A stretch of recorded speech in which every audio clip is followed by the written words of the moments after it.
Okay, this is our last stop before lunch, of course. I'd like to introduce Diane Murphy and Josh Reitsma, who are both Marine staff from Cooperative Extension. And I'll let them introduce Chuck and talk about the projects they have going here. Chuck Martinsen is Natural Resources and the Shellfish Constable for the town of Falmouth. And he's one of the participants, as many of the towns are, in our shellfish propagation program. And part of this program involves the bulk purchase of cohog seed and also oyster set. And this goes out to bid. The towns have the opportunity to all combine to take advantage of this bid. You get a better price, and we also get our seed in a much more timely manner and at the so desired size. They use the seed for public resources. This is for our recreational use. Can you go back anyway? And one of the interesting parts that Chuck can show you some of the details on are these upwellers. Many of the towns have these when they get their cohog seeds. The seed is very, very minuscule in size and certainly not large enough to be able to plant out in the field. So it necessitates the use of one of these this equipment. Chuck, if you want to explain your particular Thank you very much. I appreciate everyone coming today. This is what's called an upweller, and in this upweller we have roughly, give or take one or two, 600,000 cohogs, which are in this. And the purpose of an upweller is to take seed from a very small size and raise it to a size that we can plant in the wild. Now, if you guys can feel free to go ahead and look in here. And what I'm going to do is I'm going to pass out. There's a few different things that are interesting about the seed that you're going to find in here. And I have some, I'll explain to you a little bit more in a minute, but what I do want to show you is some of them. These are when they're real small. These guys here, they have genetic markers which are called notata. So when we plant them in the wild, we can tell how well the stalks do that we plant. When they're larger, you can see what the notatas look like. This would be one without the notata, and that's one with the marker on it. So you can pass those around if people want to take a look at those. This project generally begins at the end of June, and we run through the entire summer.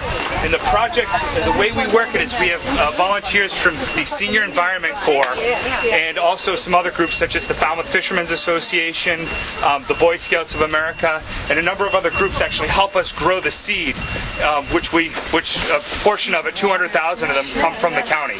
A lot of the projects that we do here, it falls on the backs of the county and the stuff that you provide to us to be able to do this and to seed our resources. It's huge, and also a lot of other volunteers that are involved as well. If I could just jump in here about the funding aspect, the money. The town is able to purchase additional seed with their own financial resources, but the money for this originally came back in 1997. It was an appropriation through the Division of Marine Fisheries, and they gave money for each of the towns to be able to do something for their public resource enhancement.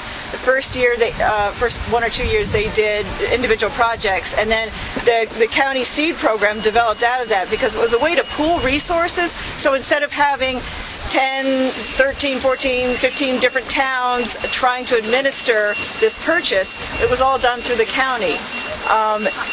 Eventually, the money was no longer available through Division of Marine Fisheries, so a few years ago, the county stepped in because we felt this was a very, very worthwhile project. We had so much feedback from the towns as well as the public that they wanted to continue with this. So we were able to put forth some of our funds to keep this running.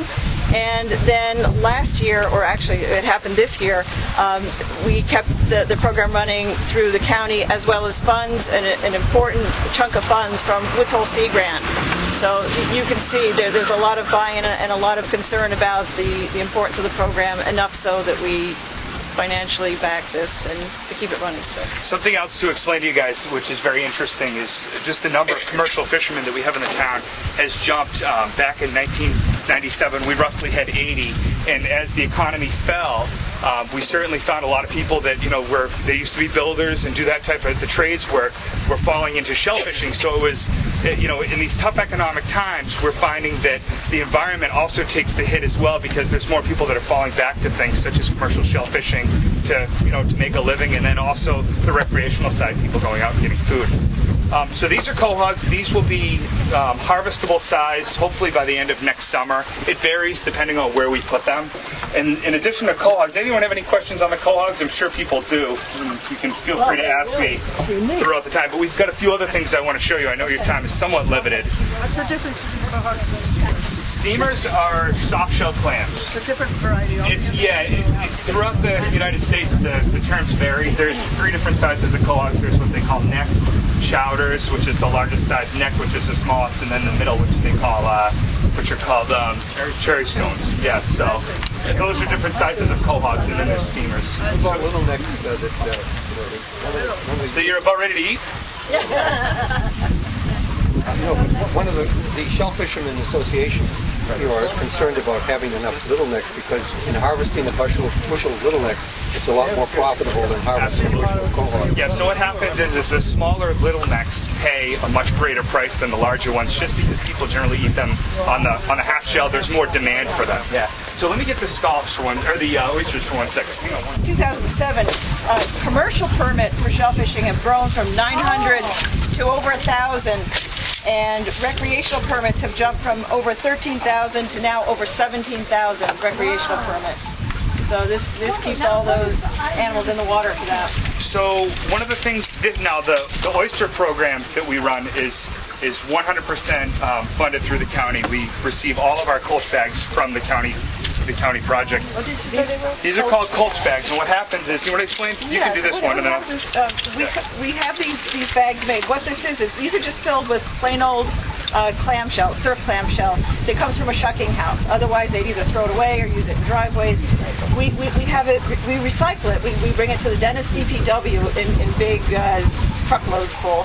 And then we fill these bags. These are just mesh bags with the shell. And then we transport these shells over to the local shellfish hatchery, which is located in Dennis. That's ARC, which is Aquaculture Research Corporation. They then place all of these shell bags into a very, very large tank with seawater. Then they spawn locally grown adult oyster broodstock. And the larvae that's produced from these adult oysters is then poured into this big tank with recirculating water and aeration, and the juvenile oysters swim around until they find a suitable substrate, and they like to set on something made out of calcium carbonate, so something oyster shell or clam shell is just what they're looking for. And so you'll get quite a large set of baby oysters on all these pieces of shell. And now they're ready to go out to the towns. So all of the different towns that participate in this program show up at ARC in Dennis, and then we load them up with their however many bags that they have, however many bags they get, and then they take them to their towns and deploy them in, wherever it is that they want to enhance their oyster populations. Then these will sit out in the town for maybe a few weeks, a month, and then they'll cut these open, many times with the help of local volunteers, and spread them out on the bottom for them to continue to grow. Yep. So we put them in the trays, and what we do is right here, for instance, the tide's a little bit high, but the trays extend all the way out from the dock until they reach a culch pile, and that culch pile is actually shell that was donated from a local company that actually makes stuffed quahogs. It's called Chad Stuffed Quahogs, and he has donated his shells to the town so that they'll naturally set as well from what we put out there when these get older and they spat or they create juveniles themselves. So we try to, these are helping set up something that's a little bit more self-sustaining on its own. How long does that take before they produce? The following year they'll be shooting off, spat. Yep. And what about harvesting? Harvesting, it all depends on what the food essentially that's in the water for them to eat. You can look at, as short a period when they reach 3 inches, but we like to see them reach a wide 3 inches. And it can be anywhere from a year and a half to 2 years. I haven't found one yet. You'll find quahog pearls occasionally, but no pearls yet in these.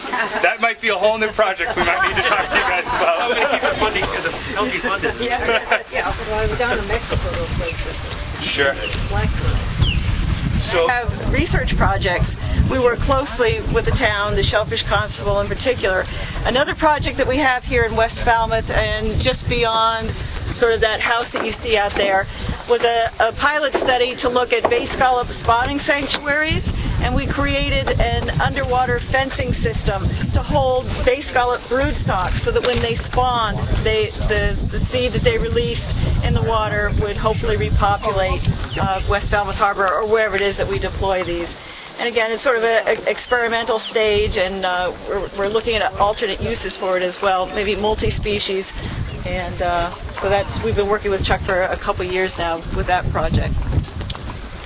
Anyone else have any questions? We'll start this back up so you guys can actually see it running. And Yeah, we have some little necks as well, which are all shucked up, and feel free to help yourself to those as well, and some drinks we brought. I figured Chuck, how's the scallop project work out? The scallop project, actually, we had a very good scallop here, I'm sure, as you're familiar. 2 years ago, it was to the point where we petitioned the state and then the Board of Selectmen to leave it open for an extra month.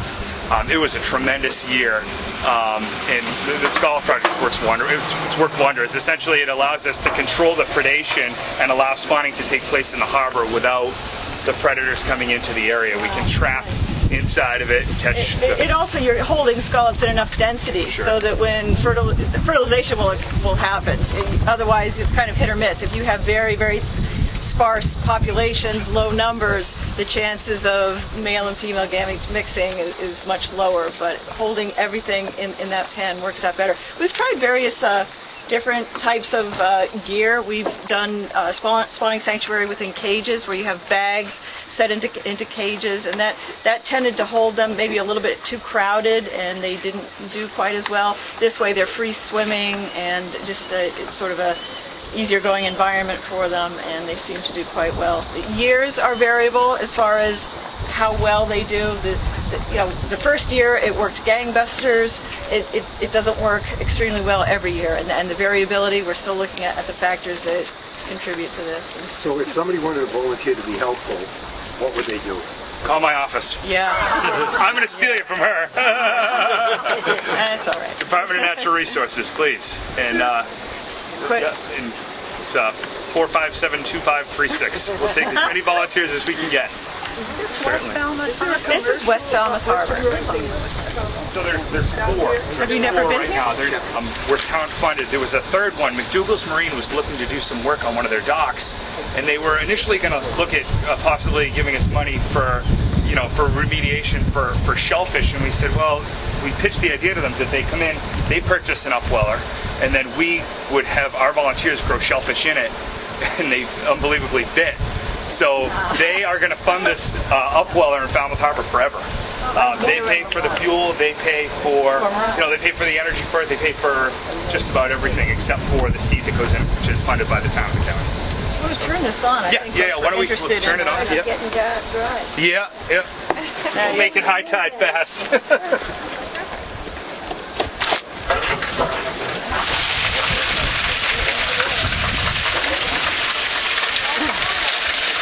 You guys feel free to help yourself to the little necks over here, and then there's drinks in the cooler, there's water and sodas. Help yourself to some of that. Yeah, hi.